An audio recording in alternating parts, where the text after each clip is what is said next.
Sir আছে তাকে বলবো পাশে লাইনে বলেন যে আজকে স্যার এইসব কথা বলছে, আজকে এইসব কথা বিষয় নিয়ে আলোচনা হয়েছে, তোমরা শোনো, তোমরাও জানো, ঠিক আছে? তো টিএম স্যার চলে আসছেন, স্যার কমিটি রেখে চলে আসছেন, টিএম স্যার আমাদের করবে। তো সবাই টিএম স্যারকে কথা বলার জন্য অনুরোধ করতে, সবাইকে টিএম স্যার জন্য হাত তালি।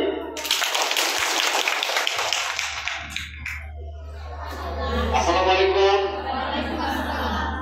কেমন আছেন সবাই? আলহামদুলিল্লাহ।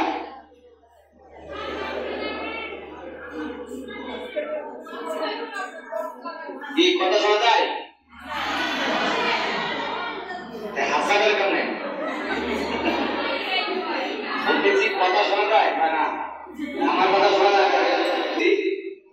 এটা তো উদ্দেশ্য আছে, উদ্দেশ্য নেই। ওদের কোম্পানির একটা নিয়ম আছে, নীতি আছে। নিয়ম নীতিগুলো আমরা যখন এখানে জব নিয়েছিলাম, চাকরি যখন নিয়েছিলাম, তখন কিন্তু নীতিমালায় সাইন করছিলাম, মনে আছে সবার? টোটাল লেখা আছে, লাস্ট লাইনে লেখা ছিল উপরে লিখিত বিষয়গুলো সম্পূর্ণরূপে আমি মেনে নিয়ে কারোর প্ররোচনা করে না, একটা ইনভেস্টমেন্ট করে টাকা পয়সা ইনভেস্ট করে, এবং ওকে বলছে শুধু বলছে যে আপনি নিয়ম নীতিগুলো মানে চলেন, এতে আপনার জন্য আপনার কোনো অসুবিধা নেই, মানতে আপনার জন্য কোনো অসুবিধা হয় না। এভাবে ডিসিপ্লিন থাকলে সব জিনিসই সুন্দর হয়।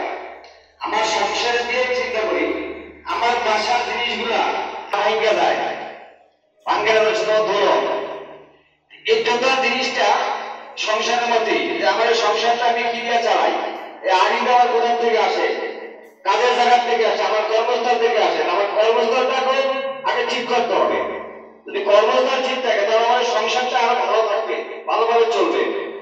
আপনি মনে করেন একটা চাকরি করতেছেন, 3 মাস চাকরি করেন না, 3 মাস শুধু চাকরি করেন না, দেখবেন যে আপনার সংসারে আমার দুঃখ কষ্ট লেগে যাবে, কি ঠিক কিনা?